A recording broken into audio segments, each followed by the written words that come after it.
आज वो skills degree के बजाय आज स्किल की आवश्यकता है। स्किल इंडिया का जमाना है। हमारा इतिहास कहता है कि हमारे पूर्वज एक लोटा और धोती लेके निकल जाया करते थे, रंगून तक चले जाया करते थे। तो उस व्यक्ति के मन से निकली दुआएं मैं समझता हूँ किसी अरब खरबपति राशि से भी बड़ी है। सरकार घोषणाएं करके चली गई, कॉलेज खोल के चली गई, परंतु कोई इंफ्रास्ट्रक्चर डेवलप नहीं किया। राजस्थान के अंदर ये जो कैरियर मॉडल सेंटर है, जयपुर के बाद दूसरा चूरू में खुल जाना और इसके साथ उस संस्था का जुड़ना, सीआईए के नेशनल हेड विराजे हैं। आज 80,000 से ज्यादा इंडस्ट्री इस सीआईए के साथ सीधी जुड़ी हुई है।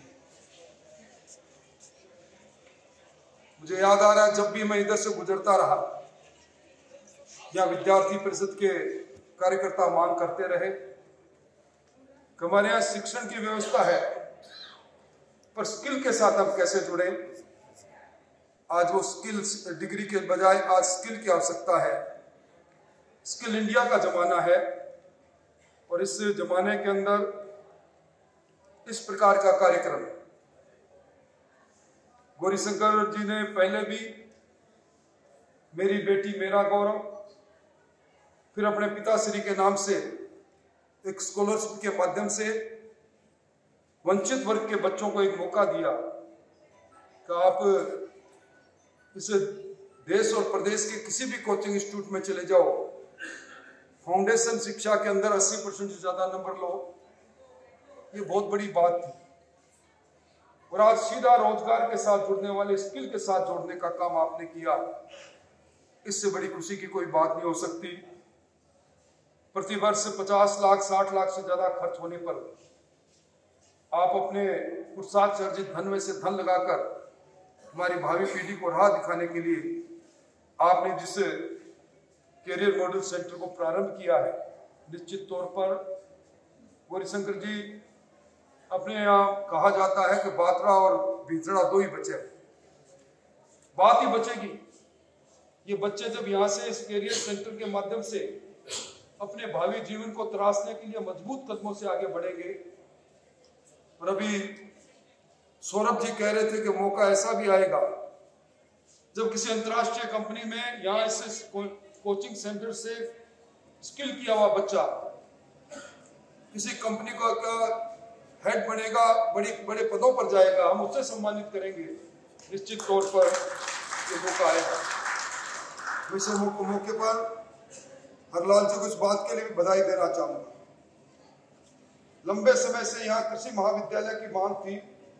बजट के अंदर आपने कृषि महाविद्यालय की घोषणा को मूर्त रूप दिया और मंजू जी ने जिन बातों को कहा, मंजू जी इस महाविद्यालय के साथ हम इमोशनल जुड़े हुए हैं। आपकी एक एक बात को पूरा करने के लिए पूरी कोशिश करेंगे। मुझे बड़ी अच्छा लगा जब फाउंडेशन ने एक लक्ष्य को निर्धारित किया, हर वर्ष 1000 बच्चे इस फाउंडेशन के माध्यम से, और ये बच्चे फाउंडेशन के माध्यम से इस सेंटर से जब प्रतिष्ठित होंगे तो प्लेसमेंट एजेंसियां इसी महाविद्यालय में आकर उन्हें प्लेसमेंट देंगी, नौकरी। स्टार्टअप हमारे आज 1,40,000 से ज्यादा हो गए। आज आर्टिफिशियल इंटेलिजेंस का जमाना आ गया, आज डेटा साइंस का जमाना आ गया, अब रोबोटिक्स का जमाना आ गया।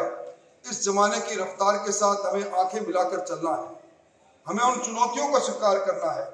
और गौरीशंकर जी ने सही कहा, इस शेखावाटी के पानी में न जाने क्या खासियत। हमारा इतिहास कहता है कि हमारे पूर्वज एक लोटा और धोती लेके निकल जाया करते थे, रंगून तक चले जाया करते थे। अपनी कर्मठता से, अपनी विश्वसनीयता से, अपनी ईमानदारी से वहां के उद्योग जगत पर छा जाया करते थे। वही खून हमारे शेखावाटी और चूरू में दौड़ने वाले बच्चों में है। तो आवश्यकता इस बात की है कि इनको तराशने का मौका मिल जाए। और वेणु जी, आपने और सीआईए के नेशनल हेड और स्टेट हेड के माध्यम से जिस परिकल्पना को की, मैं समझता हूं व्यक्ति को सब कुछ मिल सकता है, धन मिल सकता है, और एक बहुत बड़ी शक्ति आशीष में होती है, दुआ में होती है। और दुआ जब मन से निकलती है तो उस व्यक्ति के मन से निकली दुआएं मैं समझता हूँ किसी अरब खरबपति राशि से भी बड़ी है। आज के कार्यक्रम को लेकर आज का दिन इस चूरू जनपद के लिए, चूरू जिले के लिए बेरोजगारों के लिए ऐतिहासिक दिन है।